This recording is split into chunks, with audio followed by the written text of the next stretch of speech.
Okay, welcome po sa inyo, mga nakikinig sa ating program, podcast. Philippines pa rin tayo, guys. Okay. So, tuloy lang natin, So, nakaraan, sir, inintroduce natin yung mga Philippines sa mga manonood Okay. sa buhay ni Paul. Yes. So, kung sino ba sila. So, okay pala sila, no? Isa sila sa mga okay na mga Christian nung araw. Although lahat naman okay, dapat, supposedly. Pero wala pa akong problema eh. Siguro in comparison lang sa iba. Alam mo yung Corinthians, lagi na baka pag sa dating mo sa langit ay lagi na lang kaming stereotype. Okay. Hindi naman lahat din. Hindi sensya na kayo may letter sa inyo Kung may letter sa Pilipinas si Paul, ano sa tingin mo yung mga laman? Wag na lang sa Pilipinas. Hindi, sige, wag mo ilayo. Sige. Siguro yung ano. Ano yung sasabihin niya? Ganun. Tangang. Actually, yun yung nasa isip ko. Galatians 3 actually nasa isip ko mismo. yun actually. Ano, tingin mo? Kasi maraming problems ang na-resolve sana kung medyo sabihin natin na natuto tayo sa mga past na mistakes sa history ng ating bansa. Hindi Kumbaga, marami sa atin is we are acting according sa pakinabang or sa benefit natin dun sa decision na gagawin natin. When sa dulo nun, hindi naman talaga siya magiging ganun ka-beneficial. Isang magandang example dito is yung K-12. Hindi ko to sinasabi dahil educator ako. Sinasabi ko ito doon sa practicality na yes, totoo naman na majority ng magulang gusto makatipid. Sino ba ayaw makatipid? Diba? Kaya sasabi, tanggalin, ganyan-ganyan. Karamihan sa magulang ayaw nun. Karamihan naman sa magulang. Kasi traditional mag-isip before na hindi sila, wala pang K-12. Hindi sila aware na batas yun. And number 2 is, huling-huli na tayo sa buong mundo. Ngayon sabihin nila, hindi naman din nakakapag-work masingit ko lang. Kaya pala dati, yung slam dunk na palabas, mga junior high, ano yun? Sabi ko, high school, junior high? Tayo kasi wala tayong junior, senior noon, di ba? First, second, third part lang. Ganun lang. Kaya sabi ko, Japan yun, tapos ang tagal na nung slam dunk. May animation nung slam dunk. Matagal na. Pero doon, ganun na sila. Ganun na. At kalapit lang natin yan, Southeast Asia. Yes. Walang mali doon sa additional 2 years. Siguro ang mali is doon sa implementation and execution ng mga topics or subjects na ino-offer. Kasi nga gusto lang makatipid. Ayun lang? Tapos, wala silang yun naman yung majority na dahilan. May nag-post pa nga one time as a retired elementary teacher.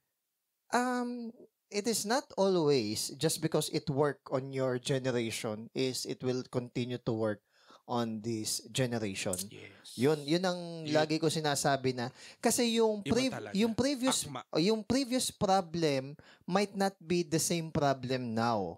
So kumbaga if bago'y problem ngayon or pressing yung problem ngayon at hindi na umuubra yung mga previous na solution, you have to be innovative.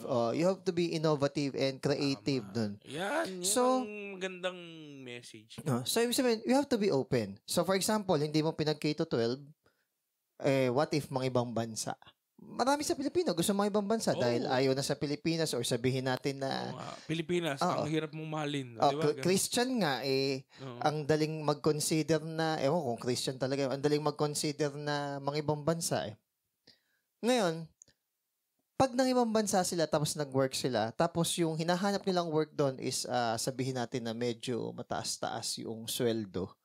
Unang tatanungin sa kanila is yung number of years. Kasi titignan yun kung graduate ka ba ng college. Pero sa standard nila, hindi ka graduate ng college because you lack 2 years. Sana mangyari? Mag-aaral ka uli. Doon. Okay? Na yung gagastusin mo doon is actually doble nung supposedly yun yung isa. So, ngayon kung sasabihin mo, di mo magiging ibang bansa, anak ko ba't nililimitahan mo din? parang ano lang din yan eh, na-off ako nung may teacher na, wag mo na kasing, sinabihan yung isang teacher na nagtuturo ng bread and pastry tsaka food and bev, yung sa TVL namin, cookery. Ngayon, parang ang tinuturo niya yung mga sa high-end restaurant, ganito yung style. Tinuturo niya yung mga ganun din. Hindi lang yung basta makapagluto. Tinuturo din niya yung standard ng commercial and industry. Plating, ganun? Oo, may ganun. Alam ko, sabi ni isang teacher, wag niyo kasi pinahirapan ganyan, ano lang naman yan, magtitinda lang naman sa kantin yan. Kano isang ganun. Niya. Sabi ganun. Minaliit niya. Sabi ganun nung teacher is, bakit mo iniisip na magtitinda lang sila sa kantin? Hindi, at saka hindi magandang ugali namang maliit ka ng profesyon. That is also my point. At saka din ewan ko ba, ba't kaya may ganun ding tao na minsan minamaliit nila yung mga profesyon na kung saan mo hilig. Yun, that is also my point. Yung kunwari, para makatipid, pahirap daw sa magulang, nakakalimutan natin na in the long run, at wala na yung magulang, is nagbigay ka rin ng burden sa kanila because nagtipid ka. Okay? Hindi ko sinasabi na mali na magtipid. Hindi ko sinasabi na mali na makatipid doon sa gastusin. Naiintindihan ko yun kasi kung unnecessary. Tsaka inflated na kasi din yung value ng pera. Yes. Tapos, basta naiintindihan ko yung pagtitipid Pero wag nating tipirin sana yung mga anak natin sa education. Ngayon, sasabihin mo, hindi naman makikibang bansa. Bakit mo pinangunahan na hindi siya makikibang bansa? Right? Hindi, kung hindi naman niya plano mga ibang bansa, for now. So, kumbaga, wag mo isara. And katulad ngayon, nagbabas yung DepEd na magbubukas sila ng mga positions para sa mga senior high school graduates. So, I think, kailangan i-revise siguro yung mga ino-offer. Siguro din, kailangan naintindihan ko rin na may company, ba't mataas yung standard nila Pero, kumbaga, magkaroon ng agreement sa private and public na or government companies regarding sa tanggap ng mga tawag dito, employee. Tapos, kailangan, may mga job na ito, okay lang na senior high school. Tapos, ito, ibigay na nila sa senior high school graduate. O tapos, itong mga, sabihin natin na, mga regular na trabaho, yan yung ibigay kasi nila sa graduate. Parang nabasa ko kanina sa survey na top 10 tayo sa buong mundo na hindi okay yung mga workers. Kita mo nga. Kasi, kunyari, when it comes to condition ng workers, sahod, saka yung work-life balance lang, hindi okay. Hindi daw, isa top 10, kasama tayo, Pinas. Biluin mo, sick leave, tatawagan pa. Nakalib, tatawagan pa. Kaya may joke kakatawag, pumasok na lang siya kahit na naka-leave siya. Kasi ganun din Tsaka yung kunwari, lalo na sa education system, gabi na, mag-a-announce pa yung yung admin, sanayan na lang. Dapat yung kaya minsan, pag nakikita mo kung sa ibang bansa, bakit doon kaya? Bakit gano'n? Si Sweden ba yun? Saan yun, B? Napanood natin? Taas yung work-life balance. Kay Cara David, yung Sweden ba yun?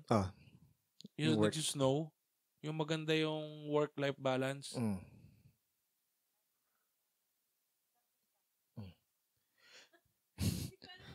Siguro European for sure. Alam ko na. Finland? Sa sa Pinas din. Pero alam mo, Finland, maayos yung nila education system Ganito. Siyempre, dapat may mga nangangahoy tayo, di ba? Mga best practices. Accept natin yon. Pero again, kailangan may discernment din tayo. Ito ba ay applicable sa Pilipinas? Sa isang bansang third world na o sa pulo-pulo. Sa isang bansa na ganito yung level ng education system. So, ganon. Tingin mo, madaming mangmang pa rin sa Pinas? Yeah, marami. Di ba? 18 million ba yun? Are functionally illiterate. Marunong magbasa, marunong magsulat, pero yung comprehension sa kanilang binasa at sinulat. Ba't sabi daw, ang taas natin sa comprehension? Mataas ba yun? 18 million? Functionally illiterate. Pag sinabing functionally illiterate. Illiterate. Oo, functionally illiterate. Kala ko literate Hindi. Ibig sabihin, nakabasa, nakasulat, pero ano pa? 15 to 25 years old, 'di ba? Sila yung range ng mga positive sa HIV ngayon. Ano tingin mo? 4,000 plus is male, hindi 200 dahil plus. Sa sa online? Pwede din. Dahil hindi na nag-aaral yung mga tao? Pwede din. Tsaka yung din nga na social media, yung effect ng social media, unregulated kasi. Hindi naturuan ng tamang values regarding na magbasa ng libro. Pwede din. Tsaka yung paggamit kasi ng gadgets and cellphones, nakakaikli ng attention span. So kaya pansin mo yung reels, maikli lang. Dati wala namang reels eh. Ayan. Tama. Ngayon, maraming yun. Maraming hindi magandang yun. Maraming hindi.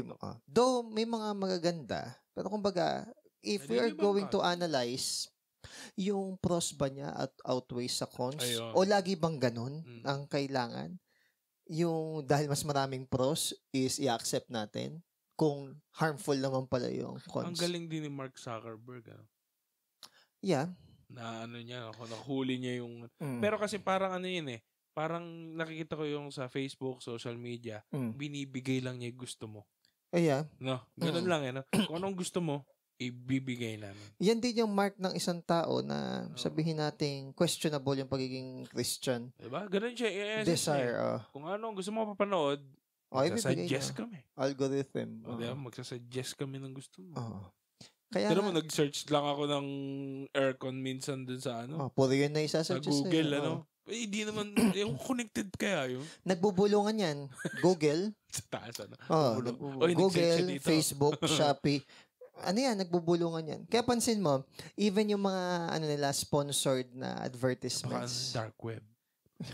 Hindi naman ka naging conspiracy na yung podcast natin. Yung kailangan mag-conspire. Pero ang point is, connected kasi yan. Illuminati daw yun. Yung nakikita. Kasi kunwari, Facebook, gumagamit ka ng Gmail. So yung Gmail notify, so nakakuha din siya ng data. Ng cookies. Yeah. Accept cookies. Ang problem kasi sa atin, especially marami sa Pilipino, is dahil nasanay tayo dun sa ganitong standard, para bang hindi na tayo nag-a-aspire ng mas tama. Ng new ways. Or ng better way. Para bang pag hindi nangurap yung politiko, parang hindi siya. So parang parang sinasabi mo, sir, parang sanay tayo na, ganyan talaga. Parang ayaw nating baliin yung nakasanayan. Yes. Yun yung problem sa atin. Ayaw nating baliin yung nakasanayan. Tapos puro negative lagi yung twist natin sa mga bagay-bagay. Ang crab mentality pa din. Meron tayo, no? Ang crab mentality kasi is dalawa ang anggulo niyan. Hinihila mo yung umaangat, tapos tinatapakan mo yung nasa baba. So, gano'n kasi yun. Dalawa. Tapos may nag-joke. Kaya hindi kami naghihilahan pababa. Kami magkakaibigan eh. Bakit? Kasi wala namang umaangat. yun yung joke nila. May isa pa kalimutan ko yung pinaka-point na problem sa Pilipino Though, sometimes hindi man mali, pero laging ang, kasi ang Pilipino, yung sa akin? Kunwari, nasanay na merong nagbo-vote buying, parang labang bigay dyan. Parang mahilig tayo magpalibre. Yeah, not knowing yung effect nun sa dulo. Alam mo kung ano yung pinamaganda example dyan? Yung paano tayo magtapon ng basura. Napakasimple lang nun. Okay? Yung pagsisegregate na anong tingin mong magandang gawin sa atin? Anong tingin mong dapat na gawin sa atin para mawala yun? Magkaroon tayo ng mga leaders na merong strong political will. Pangil talaga. And sa atin... sa bagay, parang kasing di tayo takot no? Hindi. Pansin mo, yung Pilipino pag nagpunta ng ibang bansa, parang ingat-ingat, ang bait-bait, pero dito, bulagsak, balasuba sa sariling bansa, nakakahiya. Diba? Oo nga, no? Pag sa ibang bansa, parang, tayo matapon dyan. Kanina lang, nung tumatawid ako, doon pa rin, sa gawin ng lagi yon sa may gawin ng barera. Tas may pulis na medyo sa malayo, naka-go na yung sa pedestrian, naka-stop na sila, meron pang naka-uniform ng guard doon, at tinuloy-tuloy pa rin. Kaya habang sasalita ako, talagang ipinilit nyo pa. Talagang nilalakas ko yung boses ko na kahit yung mga sasakyan at saka tricycle, talagang ipinilit nyo pa na nakastop na. Sinabi ko, parang kaya hindi umuunlad yung Pilipinas kasi walang disiplina. So, kung susumahin, sa experience ko to, hindi naman ako pessimist, hindi rin naman ako optimist, realistic lang. Marami sa atin hindi disiplinado. Talaga. Yan yung problem. Hindi disiplinado. Isa ka palang realist. Tapos magre-reklamo. Dati idealistic ako. Lagi. Realist na. Nagre-reklamo tayo na bakit ganon. Nagre-reklamo na, mahal ng taas ng kuryente. Mahal ng kuryente. Kang ganon. Napaka-traffic naman. Ito lang sasagot ko. Binoto nyo yung mga, ala namang pakialam sa ganyan Pangil Then magre-reklamo tayo. Bakit ganon? So, at the end of the day, tayo mismo yung nag-cause. Parang yung parang yung susi binigay sa atin. Ayaw nating gamitin. Yan nga. Parang ganun. Kaya nga pinaka-example dyan, basura Hindi ko matanggap o hindi ko maintindihan. Bakit? Kunwari, naiirita ka, ito'y basura.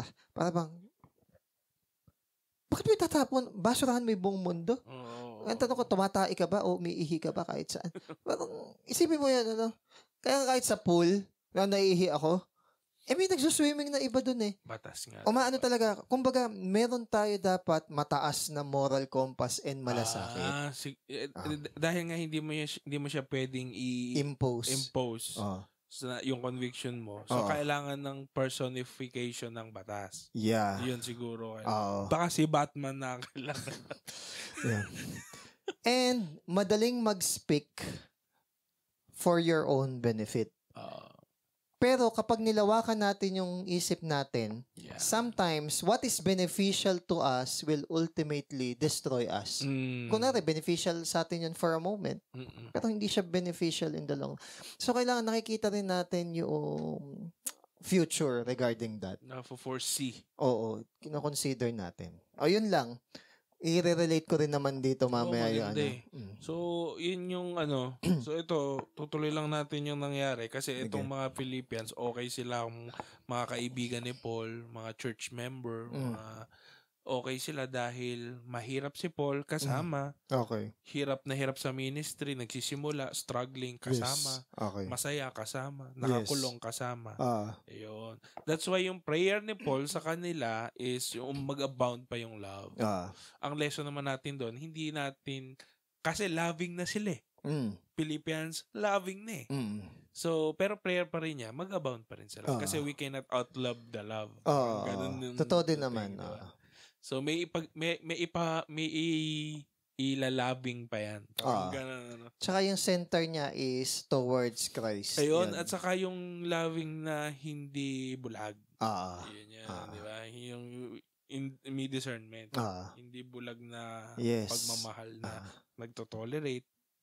Tulad ng ibang churches. Kunwari Corinthians. Yun na diba? naman. Malay mo sa ikatlo tsaka ikaapat na letter na nawala, baka naman pinupuri sila. Sige, hindi natin alam. Oo nga, yung third, fourth, baka kaya para di yumabang. Okay, sige. 12 to 14. Okay, mga kapatid, gusto kong malaman nyo na nakatulong itong mga nangyari sa akin para mas marami pa ang makarinig ng magandang balita. Speaking of his, exile ba? Hindi naman exile. Pagkakakulong. Okay. Dahil dito, alam na ng lahat ng gwardiya sa palasyo at ng lahat ng mga nandito na nakakulong ako kasi nagsiserve ako kay Christ. 14. At nitong nakulong ako, mas tumibay ang pagtitiwala sa Panginoon ng marami nating kapatid at lalo pang lumalakas ang loob nilang i-preach ang salita ng Diyos ng walang takot. Ganda niyang tingnan yung mga nangyayari, Yes. In-explain dito ni San Pablo na kung ano yung present circumstances niya, kung ano yung nararanasan niya. So, kinaklarify din niya sa Philippians na though nakakulong siya, hindi naman na hinder yung will ni God sa kanya.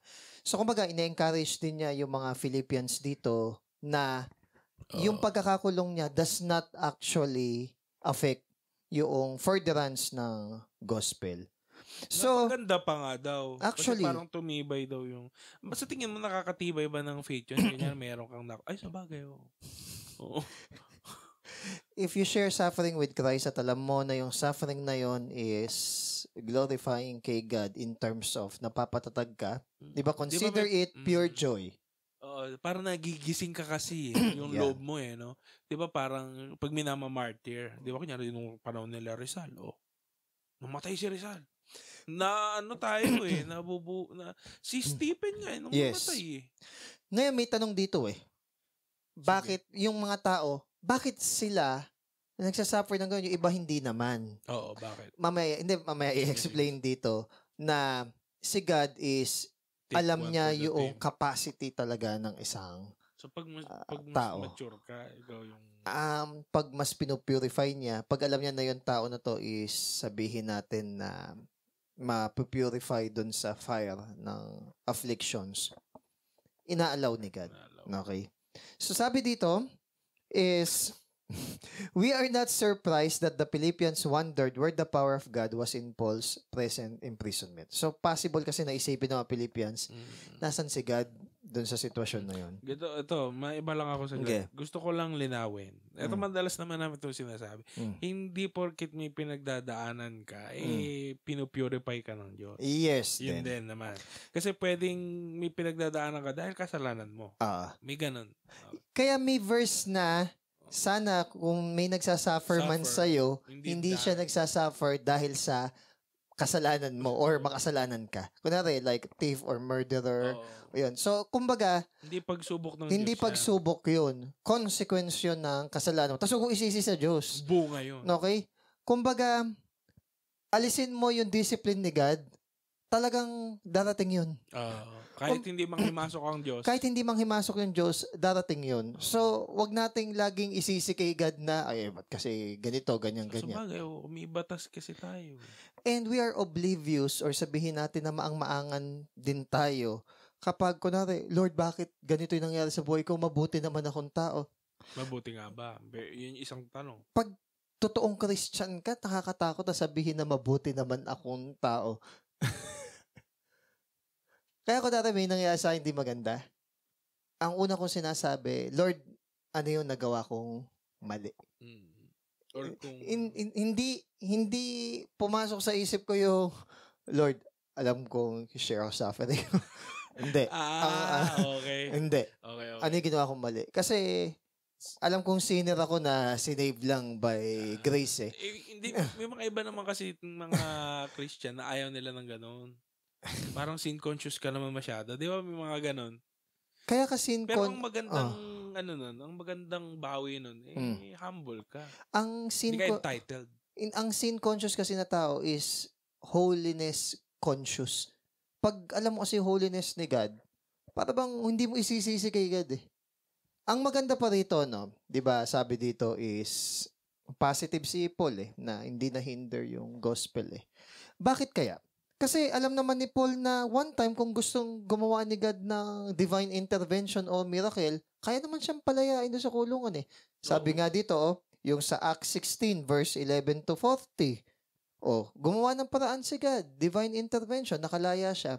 Dito nakaka-relate ako kay Paul doon sa point na pag kumilos si God, alam mong kumilos siya, kahit na hindi siya kumilos doon sa expected mong way sa susunod, hindi na kaso sa iyo yun. Bakit? Isang beses lang kailangan patunayan ng Diyos na kaya niyang gawin. Hindi mo kailangan mag-doubt. Isang example dito is yung sa tatay ko, yun nung na first time na na-ICU. So, Lord, sabi ko, kung pwede, kunin tatay ko. Pero kung hindi, alisin mo yung hope sa akin dun sa niya. And nagbigay naman ng affirmation si God. And good enough, nabuhay siya. Then, pinahiram siya ni Lord ng 11 years. Kaya nung dulo, nung ika-4 na stroke niya, sabi ko... First stroke ba yung yung una. Siyempre. Siyempre. Yung 11, yung nag-pray ka. Yung before, Nung sumunod, hindi pa pupunta ng Canada nun Nung sumunod, papunta ka. Pinagpray ko na, Lord, kung ano na yung will mo. kung mahihirapan na siya, kunin mo na. Kung meron kang greater dito, ikaw bahala. Pero ni katiting, hindi ko question si God na ba't di mo binuhay? Parang hindi ka nag-hold ng No, kaya nakaka-relate ako dito kay Paul nung confident siya na kahit nakakulong siya, kahit hindi siya palayain ni Lord, alam niya na matatag siya na saka sure siya. Yeah. Na hindi siya yung parang pinabayaan mo ako. Oo. Di ba si Job may ganun eh. Oo. Wala na siyang doubt. Bakit wala siyang doubt? Minsan nang pinakita ng Diyos na kaya niya. Though hindi ko sinasabi na na hopeless ka na, hindi ka na aasa sa Lord. Nandun pa rin syempre yung pag-asa mo kay Lord. Pero ang point, gawin man niya yon o hindi. Nagtitiwala ka sa Diyos. Parang yung kay Shadrach. Magmilagro man o hindi. Shadrach, Meshach at saka Shadrach, Meshach and Abednego, yung friend ni Daniel na tatlo na hindi nag-bow down. Iligtas man sila o hindi ni God, hindi sila yuyukod, di ba? Hindi sila yuyukod doon conviction nila, matibay. Yun yung regardless. Yun yung sasabi kong point na pag kilala mo talaga si God and na-witness mo rin, na-experience mo rin yung intervention niya. Okay. Kung sa mga susunod, hindi ganon yung isagot niya doon sa circumstances. Hindi ka yung laging miracle, Lord, miracle. Oo. Ligtas mo, miracle. Parang meron palang sa maturity pala ng Christian. Hindi ka laging, Lord, tulungan mo ako, inapi ako. Hindi pala ganun. Pag mature ka na, more on sa let going ka na. Ng will ni God, Si Stephen nga, di ba nung binabato na siya, hindi naman niya pinag-pray ng katulad ng prayer nila David. Si David kasi ang prayer doon para bang sige, gantihan mo sila, Lord. Kasi Old Testament yun New Testament Christian si Stephen. Parang sabi ni Stephen, Lord, forgive them for they do not know what they are doing. Diba? Nagagano yung perspective. Yes, bala Jesus. So, kumbaga, hindi naman niya na-meet. Na-meet hindi naman niya personally na-meet. So, kumbaga, hindi na lagi yung Lord, ganito gawin mo. Lord, ganito gawin mo. So, may compassion din siya, sa tao na pumatay sa kanila. Kasi parang ingay, inisip niya, parang mga self-deceive, mga deceive to. Deceive naman talaga. Bulag Oo. So, kumbaga, naunawaan niya, kaya hindi siya maintindihan. Saka parang hindi niya inaring personal to. Kasi parang di lang nila nagigets. Parang gano'n. Ako pag kunwari ganung maturity, no? Pag hindi nagigets, tapos dati kasi, hindi kita titigilan gat di mo nagigets. Lately, no, napansin ko na, okay, may mga taong self-deceive at saka blind. Parang dumating ko sa point na kapag after series of usap, binibigay ko na talaga kay Lord na, Lord, ikaw na bahala. Tapos sabihin ko sa kausap ko, okay, let's agree to disagree. Tapos kunwari, babanat pa uli. Sabihin ko, I thought we agree to disagree. Hindi, sir. Iisa pa ako na may huling explanation lang ako. What's the point and the purpose? Ano ang maiiba kung magsasalita ka pa? Tapos, magla-last say ka. May mababago ba sa'yo? Or may mababago ba sa conviction ko? Wala. So, yung time na to, we have to let go na yung Holy Spirit na ang kumilos. Malalaman mo na yun You will know them by their fruits. Kung talagang you are just throwing pearls to the swine. Hindi mo dapat yung pearls sa swine. So, you have to give up muna sila kay God or kay Satan para turuan sila wag mag-blaspheme. May ganong verse. Yes. So, ibig sabihin, ang binabanggit lang dito ni Paul is confident siya. Hindi siya malungkot dahil nakakulong siya. Tsaka, by the way, tapos nag-share siya sa guard. Oo. Ang maganda dito, yun ang perspective niya. Yun ang maganda. Nakakulong ako, di ba? Alam mo ano maganda dito? Alam nila na kaya ako nakulong dahil kay Christ. Yes. Di ba parang tapos yung mga guard, nire-recognize siya diba? Na yung sineshare niya is si Christ.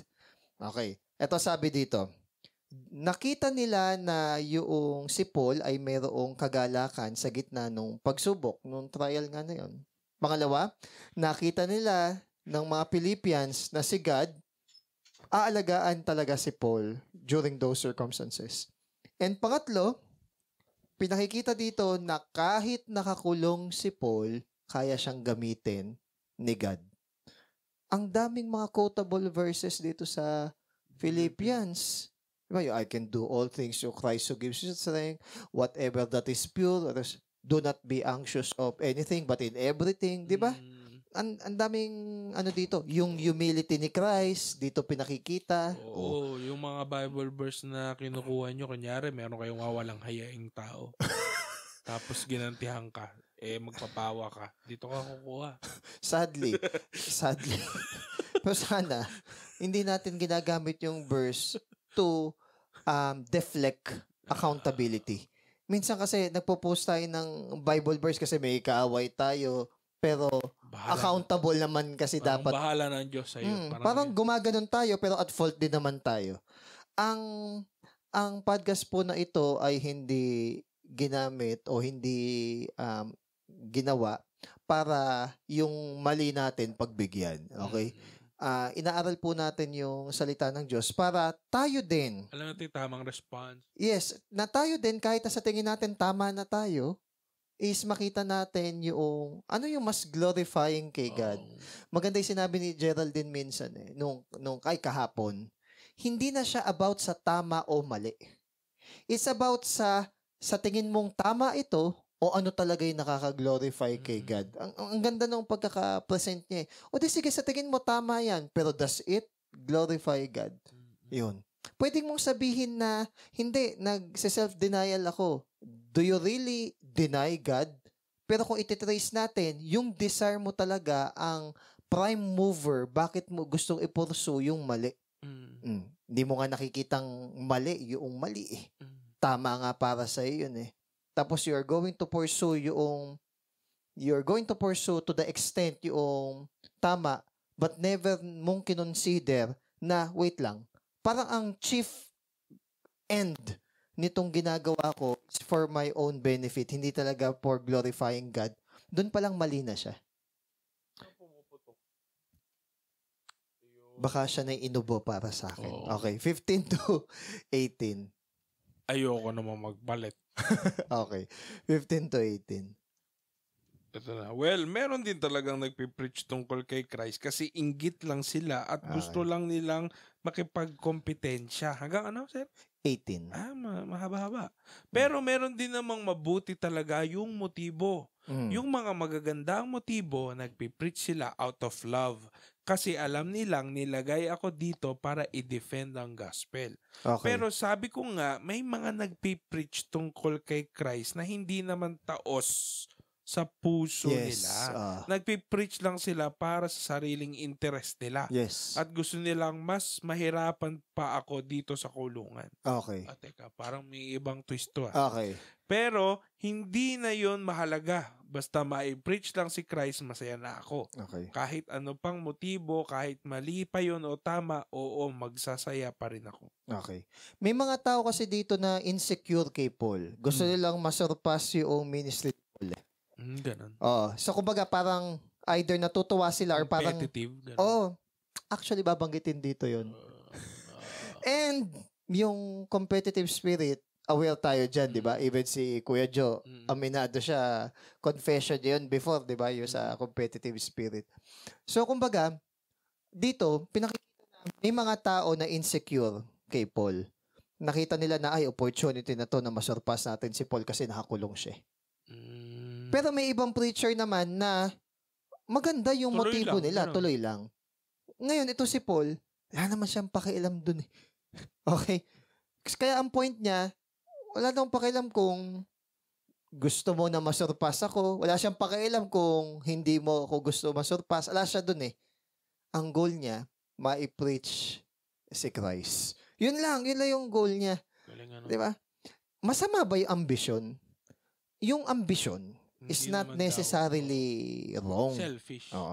Pero kapag yung ambition mo is ang goal na mag-benefit talaga is yung sarili mo, hindi na siya nagiging maganda. However, maging maingat tayo dito So, ibig sabihin, sir, kahit tama o mali yung motivation mo, is okay lang na mag-share. Mas mainam pa rin, tama yung motivation mo. Pero mas delikado yung mali na nga yung motivation mo, mali pa yung tinuturo mo. Sir, paano kung ganito? Tama yung motivation mo, pero mali yung tinuturo mo. Mali din. Oo, mali. Mas okay pa na mali yung motivation mo, pero tama yung tinuturo mo. Sir, bakit ganon? Bakit mas okay pa na mali yung motivation, pero tama yung tinuturo mo? Kasi, kaluluwa yan eh. So, ide-destroy mo yung mga tagapakinig mo kung pag mali gospel mo. Kung mali yung... Kaya mas harsh si Paul before na if anyone preaches another gospel, yes, let him be accursed. Kahit anghel pa sa langit. Oo.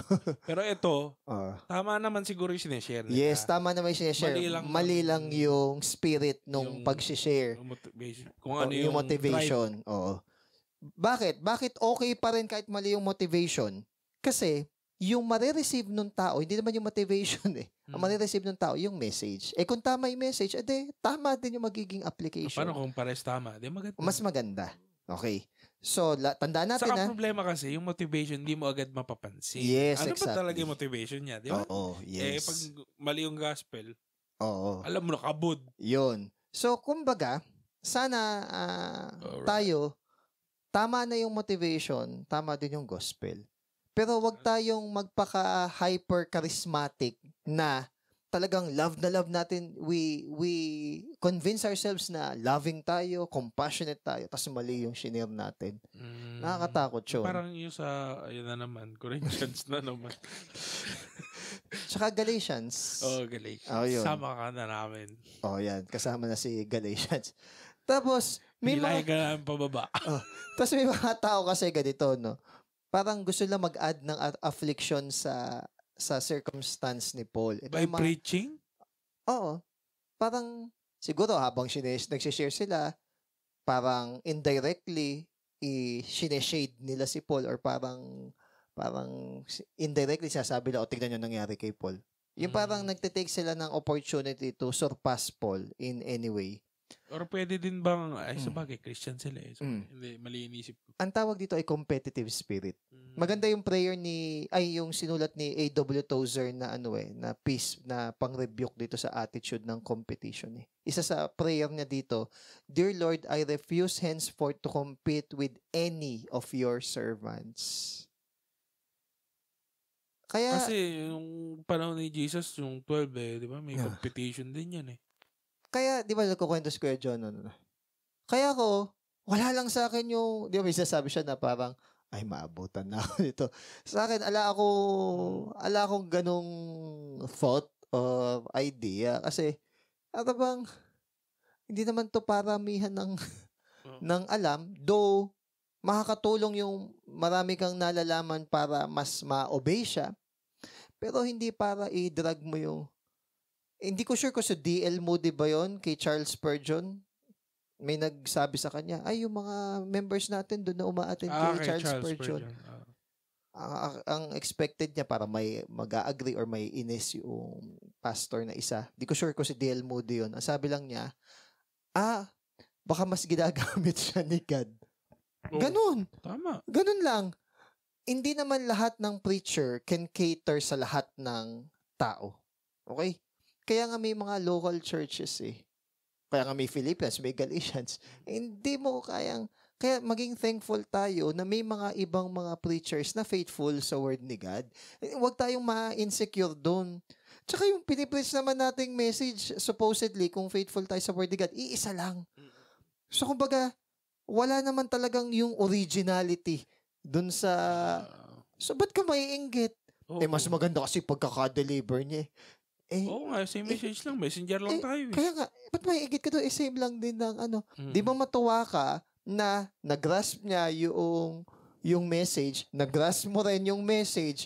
So, ibig sabihin, yung maituturo sa tao, isa lang. Di ba?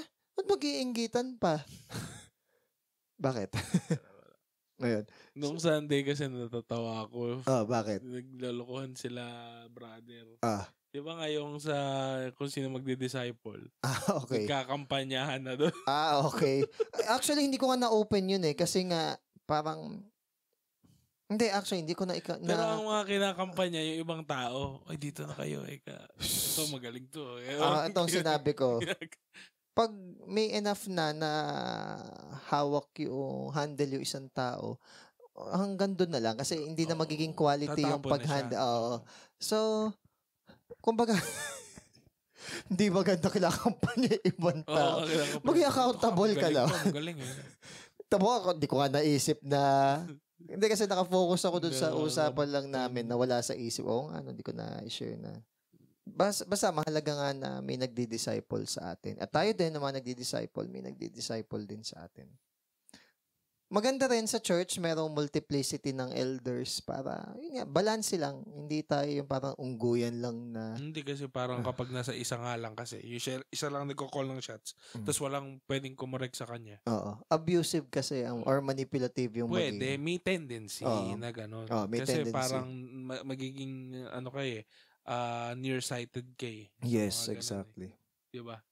Kasi nga, walang pwedeng sumalungat sa'yo. Yes. So, dapat na nagiging tao ka rin. Yes. So, in short, walang pakialam si Paul kung yung motivation mo as long as tama yung sineshare mong gospel. Maturity ni Paul na yun, no? So, wala siyang competitive spirit. Yeah. Yun. Alam mo, talo ka pag competitive lagi spirit mo eh. Oo. Yung hindi mo ma-enjoy. Sa ako kasi, sir, may parang, nabanggit ko naman na ito sa inyo, di ba? Parang, ayoko ng competitive yung laro. Ako ayoko ng gano'n. Bibigay ko yung best ko. Oo. Pero pag hindi, nakakatawa. Natalo diba? kami, gano'n. Bibigay ko yung best ko, pero kung talo talaga eh. Kahit sa laro. Oo. Kunyari sa ML, parang, pag may namali, makakampi ko naman. Ganun lang. Hindi kasi, may malaro kasi at saka may mga, pagtalo, hindi ko strong suit talaga. O kaya sa basketball, pagtalo, talo. Pero ang iniiwasan ko yung, hindi ko ibibigay yung best ko dahil para lang manalo yung kasi parang, binabastos ko din yung... Pero yung mo? Di ba nasabi ko to sa inyo before? Parang sa akin, yung pleasure in winning is parang hindi ko tinodo. Kaya siguro di ako competitive. Pag kasi mga group competitions, sanay na kasi ako matalo. Siguro depende sa drive kung bakit, no? Pag mga individual competitions, medyo mataas ang gusto ko doon. Gusto mo kasi sarili mo eh. Pero pag mga group, ayoko kasing manisi na ibang tao. So, kumbaga, binababa ko yung expectation ko. Kaya kunwari, lagi, never pa kami yung nag-champion sa Christmas party. Ay, kayo magpapalaro Oo. Kaya hindi rin kami mag-champion. Maganda ba yung pala pa kaming nakakukuha na din. Siguro sa October, mag-start na kami. Kasi ang point ko lang is, pag group, hindi na ako masyado nag-expect, hindi dahil mahina sila. Fun lang, guys. Fun lang. Pero, yung mga marireklamo, sorry. Walang reklamo ngayon. Hindi, sorry. Kilala nyo naman ako pag... Pero wala na. Wala nang reklamo sa tingin mo. Hindi, mag-i-impose na ako ng disclaimer umpisa pa lang. Saka yung rules malinaw. Yes. Whether agree ka o hindi. Ito yung rules. So, ito yung rules. Ito yung... Wala nang question yung verdict. Pag sabi ko no, hindi, kilala nyo naman yung stubbornness ko minsan. Saka game master eh. No. Ako. Hindi ubra yung natutwist ng konti. Oo nga.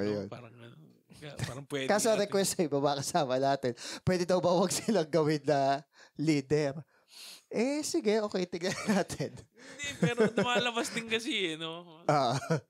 Yun lang naman, fun lang. Babalansin namin. Merong physical, merong siguro intellectual. Para may iba. Emotional din ba yan? Tignan natin. Tignan natin kung paano. Saka baka maggawa ka ng moral lesson after. Pero maglalagay ako ng laro na by chance ang pagkapanalo. Hindi yung puro palakasan o patalinuhan lang. Wow. Kumbaga, kasama yung chance. Doon sa... Buenas ka, no? Sa pagkapanalo. By that, kumbaga, medyo matetemper ka kasi doon eh, na kung ginaligalay pagbato ng dais, hindi, walang ganun.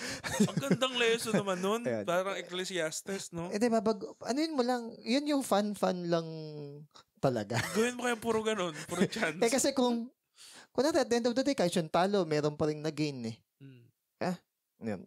There is no lesson in winning. Wala. Pero in losing, is marami kang matututunan na lesson. Hindi ko sinabing magpatalo ka lagi. Ano point ko lang is, yun din, nanalo ka na finish na Okay. Unless sasali ka pa sa susunod na contest. So sabi dito, simula pa lamang ito. Ngayon, dito tayo sa 19 to 20. Sige. Kasi alam kong dahil sa prayers nyo at sa tulong ng Espiritu ni Jesus, makakalaya ako. Ang gusto ko talagang mangyari at inaasahan ko ay hindi ako mag-fail sa mga dapat kong gawin. Sana laging maging buo ang loob ko, lalo na ngayon, para mabigyan ko ng honor si Christ sa buong buhay ko. Buhay man ako o patay. So kumbaga hanggang ano na ba yan? 20? So kumbaga medyo nagpapahiwatig na si Paul dito. Na possible hindi na siya makalaya. Possible. Kumbaga somehow si Paul hindi siya yung may cryptic, hindi siya yung super charismatic, optimistic na lahat talaga is good. Bakabig, Bakabig. Sasabi dito, huwag mo sabihin yan. Oo. Di ba may ganun pa? Huwag mo sabihin, huwag i-declare. Ayaw ko i-receive yan. Di ba? Ayaw ko i-receive. Ba't ba nauso yan? Hindi rin naman kasi natin masisi yung mga tao na program dun sa ganong thinking. Kaya minsan kinalakan na natin na huwag ko sinasabi, we declare. Hindi, actually parang naging nga siya so sobrang niyang naging jargon at kahit hindi Christian ginagamit yun at image. Baka mag-manifest baka sumagot yung universe. Mario, yung universe pa yung sasagot. And people are not careful with that. Na minsan, manifesting. Manifesting is not a Christian principle. Ano siya? Markianism. Wow. So, kumbaga, siya, isang belief system kasi yun, hindi siya biblical. Kaya nga, not my will but yours be done. Oo, syempre, nag-hope tayo kay Lord na if i-allow mo to Lord, then let it be. Yun. Ngayon, hindi siya positive, hindi siya yung parang sobrang tindi ng faith ko mangyayari. Okay. Alam mo, kahit sobrang tindi ng paniniwala mo dun sa gamot, kung maling gamot yung ininom mo, hindi rin ganon yung efficacy ng gamot na yun. Kaya sa faith... Yung object ng faith. Oo. Kaya nga mustard seed lang Yeah. Kaya nga sabi mo, kahit pa yung faith mo ay kasing laki ng bundok, kung yung object ng faith mo mali, kung mali yung pinaglagakan mo ng pananampalataya. Magsasabi, ay di ba meron namang tinatawag na, ano yan? Yung positive yung take mo doon sa gamot pero hindi naman talaga gamot yun. Ay, maganda. Placebo effect. Ayun, placebo effect. Ito sir, di ba, The Chosen? Nasa Bible naman yun Pero, karamihan naman doon. Pero visual lang kasi kaya yun yung naalala ko. So, yung Centurion. Roman Centurion. Di ba? Because of your faith. Kaya na. Ngayon, kung ibang take mo doon, parang, so lahat. Dahil before, yun ang sinusubo sa atin. Yun talaga sinusubo sa atin. Manampalataya ko ano gusto mo. Mataas na grades, amen! Parang gano'n. It requires... Isipin mo... Success! Yes. Career! Yes! Take mo. Diba, Kasi yung faith, tignan mo siya as tabo. Ang ganda nung tignan mo siya as tabo, yung faith. Yun yung pangsalok mo ng grace ni God. Pero hindi yung tabo ang magpapalinis sa'yo. Yung grace. Yung tubig. Ni God, yung tubig. So, kumbaga, yung mga benefits tulad ng mataas na grade, maayos na pamilya, smooth sailing na buhay, yan ay mga additional lang ni God, and all these things shall be added unto you. Madagdag lang yun ni God. At pwede rin hindi idagdag sa'yo. At pwede rin naman na hindi niya idagdag. Oo. Okay? Parang si Paul, nakakulong. Ato ba yung pwedeng i-receive? Di ba? Hindi naman. Kaya nga sabi dito, through prayer and the supply of the Spirit of Jesus. Alam niya na Basag pala sir yung mga ganong paniniwala pag na-discuss na maayos to, no? Basag. Maganda rin na basagin yun para hindi Christian yun, ha? Ayan na, nililinaw na namin, hindi Christian na. Maganda rin na basag na tayo sa ganung paniniwala para even if yung pagsagot ni God is not according sa expectation natin, patuloy pa rin tayo magtitiwala sa Diyos. Regardless. Okay. Hindi na-disappoint. Naku, mong i-declare. Hindi na-disappoint ako kay God kasi hindi niya ako pinagbigyan. May tampo ako. May tampo. naiintindihan ko, we're human, na malulungkot tayo, na hindi niya pinagkaloob. Pero on a broader sense. But in a broader sense, sino ka? Oo. Sino kang magtatampo sa Diyos? Kaya nga. Tsaka resolve ka eh. Sino kang tao ka na may karapatan ka magtampo sa Diyos? Ano, nadapa. Ganun, diba? Nadapa ako. Mag-isa nadapa. Tapos may tricycle driver na pag-ano. Wala kuya, napalo ka. Nadapa. Wala ka naman choice. Diba? Wala ka naman umiyak ka. Ngayon, uwi pa ba ako maglilis? Walang tutulong eh.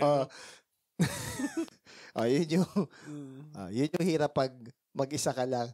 Ngayon, nung pumunta, sabi ko, babalik ba ako? Hindi, tuloy na ako. Punta ako sa parang pharmacy. Bili ko ng tissue, tsaka tissue, tsaka alcohol. Sobrang sakit ba? Hindi. Hindi naman. Pero kasi hindi siya masakit during. Oo. Laging ganun ang aksidente. Hindi siya masakit during. Oo. Sumakit na yung katawan ko nung pagkatapos. Nung nakaboto na ako. Pali-pali kamay ko. Minsan, ganun di ba? May time ako na nung buong week na yon, pag umuubo ko o tumatawa ko, ang sakit sa ganito. Gaano siya na parang nagbabibrate. Ngayon, nung nakuha ko na yung alcohol tsaka yung tissue, bala kong punasan yon pag nakasakay na ako sa tricycle. Nung sumakay ako, hindi ko napansin, umaagos na pala. Dugo. Eto, butas yan, ayan, Yan. Ayan. Butas yan. Tapos, umaagos ng ganun. Kang ganun nung nasakyan akong tricycle. Tricycle ulit. Hala ko yun, paano ka ba? Nada pa. Engot, diba? Katanda mo na nadada pa. Di naman. Pero may realization ako doon. Sisihin mo yung gobyerno. Hindi kasi humakbang ako doon sa may kanal. Ano yung tinuro sa'yo dyan? Laliman mo ka, stretch mo ka. Hindi naman malalim, masabi ko.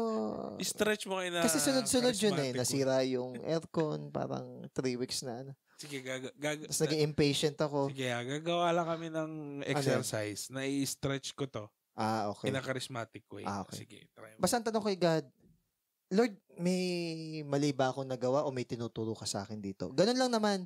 Hindi ko siya inisip as, nagsishare ako sa suffering ni Christ. Hindi ko inisip na nagsishare ako sa suffering kay Christ. Or pwede namang, di ko na nakita, di ba? Chance. Lagi ko na kasing hinahakbangan yun. Ayoko na kasing pumunta sa kanto. Kung ba shortcut ko. Buti nga hindi ako, hindi ko na-shoot sa kanal eh. Kasi nung bata ako, grade 3 ata yung grade 4, pinaliligo na kasi ako ng magulang ko. Sa harap nung bahay namin nun, may kanal. O di ang ginagawa ko, di ako nahulog. Yung tawatanong-tanong ako, di ako nahulog. Nadulas ako, nahulog ako. No? So ako mismo, sabi ko, sige maliligo na ako. Kasi alam tawa na tawa yung ate ko. Sige, ayaw mo maligo. Di may batya nun. Napaka-vivid pa nung Kaya nung nadapa ako na yun, sabi ko, flashback. Sabi ko, nung pabagsak na akong ganun, slow mo? Di baling gumasgas na ako, wag lang ako ma-shoot uli sa kanal. Hindi, totoo. Election yun wag lang ako ma-shoot uli sa kanal. Hapon. Kasi, may araw pa. Iisipin mo kasi yung mentality ng majority ng tao Ang majority ng tao gustong bumoto, kaya laging marami sa MAGA. Oo. Bumoto ka dun sa pinaka-inconvenient ng time. Mainit, nakakaantok, dun ka bumoto. Normally, dun walang bumoboto. So, true enough, 2:00. Ala nga. Halos walang bumoboto. Mas nagtagal pa ako hanapin yung pangalan ko at saka yung presinto kaysa dun sa actual na pagboto. So, hindi ka naggumamit ng precinct na. Nakita ko, pero syempre, hanapin ko pa rin yung. Doon? Oo. Daming rooms Ayun. Bayo sa amin unti lang. Pagpila, halos di nga ako pumila andun na. Tapos yung hinanap yung picture. Akabwisit no? Yun yung yung kunwari, okay yung picture mo sa Facebook, okay yung picture mo sa ID mo, sa mga national ID. Pag doon yung picture mo, mukha ka parang tambay, addict ata doon sa Parang gusto ko nang papalitan yung picture. Let me update din. May tatago mo lahat ng kapangitan mo sa pagmumuka doon sa mga ID mo, except yung Comelec na picture at national ID. Yan, yung dalawang picture. Parang nakita mo lahat ng pinagdaanan mo sa buhay. Ngayon, tandaan niyo to whether life or by death. So, kumbaga si Paul, ready siya. Hindi siya nag-aano dito, nag-worry na kung kunin siya, ade kunin, kung hindi, ade hindi. Wala siyang hold. Oo. Pero dito, i-explain niya to sa 21 to 26. Sige. Mabilis na lang to. Hindi, okay lang. Kahit mag-OT. Kasi ako, nabubuhay ako para kay Christ at kung mamatay man ako, advantage pa yun sa akin. Okay. Pero kung mabubuhay pa ako at mas marami pa akong importanteng magagawa, hindi ko na alam kung ano talaga ang gusto ko. Ang hirap pumili. Gustong-gusto ko nang iwan ang buhay na to at makasama na si Christ. Kasi sobrang mas okay yun. Pero para sa inyo, mas mahalagang mabuhay pa ako.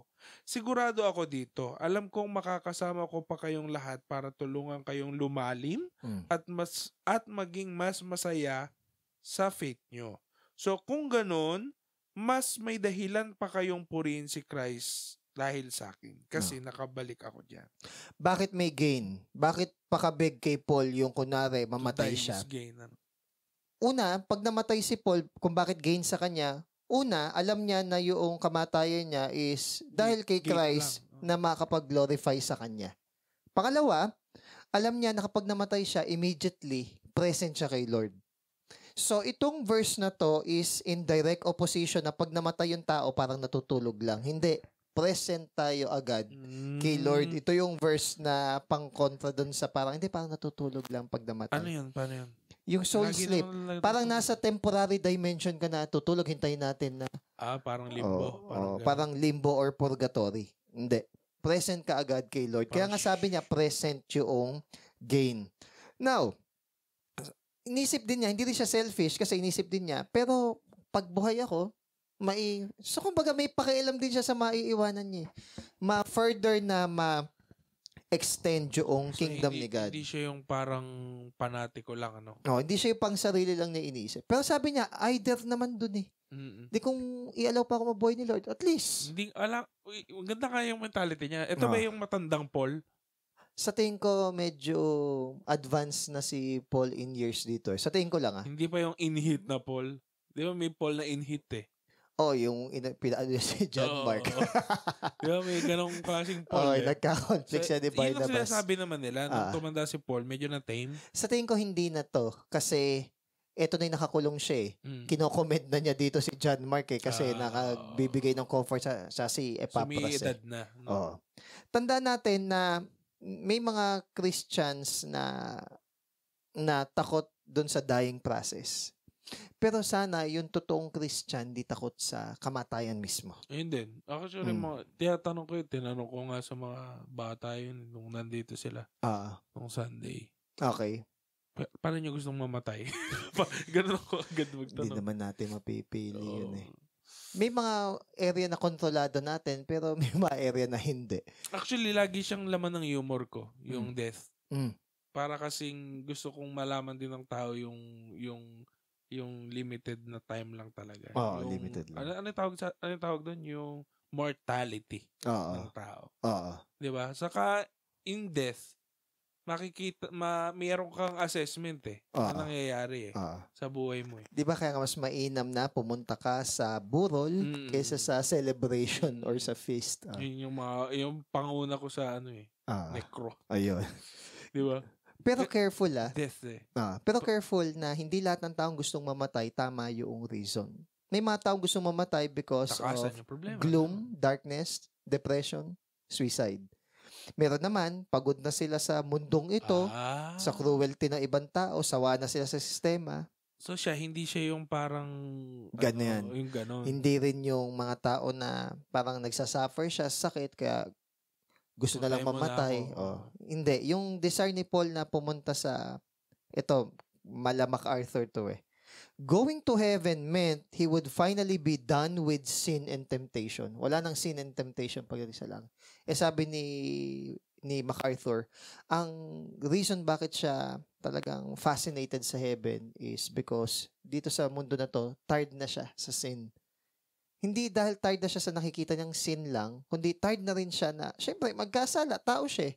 Yun. And going to heaven meant that he would see those brothers and sisters in Christ na nauna na.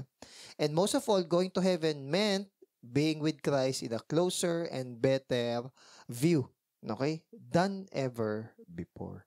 So, ibig sabihin, yung desire niya na mag-depart dito is according dun sa counterbalance ng kanyang conviction na, Lord, uwi na ba ako? So, kumbaga, hindi yung dun lang siya sa isa. Kaya nga torn siya between, two decisions eh. Two lovers. Torn between two lovers. Okay, 27. Mayayari na. Basta ang mahalaga isa buhay nyo. Kung anong sinasabi at makita ko kayo, anong sinasabi ng magandang balita ni Christ, para kahit pumunta ako dyan at makita ko kayo, o kahit malayo ako sa inyo, mababalitaan ko na iisa pa rin ang pinaglalaban nyo at sama-sama kayong nagsisikap para maniwala ang ibang tao sa magandang balita. So, baga, binili na niya yung Philippians na check ko pa rin kayo na kahit anong mangyari, dapat is totoo yung gospel sa buhay nyo.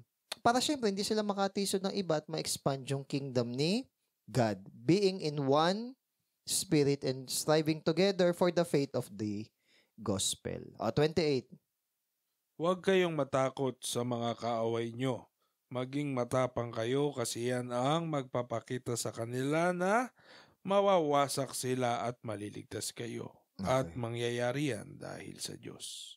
Hanggang 29? 28 lang. Okay. So, when Christians are not in any way terrified dun sa mga kalaban nila, yun yung evidence ng kanilang salvation. Pag hindi ka natatakot sa attacks ng adversary. Pero tandaan din natin na true courage can be seen when you are doing things afraid. Yung kahit natakot ka, talagang tinutuloy mo pa rin kasi alam mo na yun yung will ni God. So yun yung totoong courageous. Yun yung sabi ni Batman kay Superman. It's not the absence of fear, but it's still doing things. Ano yan? Sinabi ni Batman kay Superman. Ano ba yan? Yun nga. Yun mismo yung... yun lang. You are not brave. Men are brave. Sabi niya. Merong circumstances na magpapatakot talaga sa'yo. Pero despite and in spite of those circumstances, tutuloy mo pa rin i-glorify si God. Meron parang commit ka agad, Oo. Okay, 29 to 30. Last. Parang risk taker din. Yes. Pero yung... Calculated naman. Hindi naman. Hindi, sure ka kay God eh. Si God kasi God. Yung surety mo eh. Ayun. Okay. So, kumbaga, alam mo na hindi gamble eh. Sure ka eh. Ayun. Tapang nga. So, sabihin, may basehan yung tapang mo. Hindi yung tapang na wala sa lugar.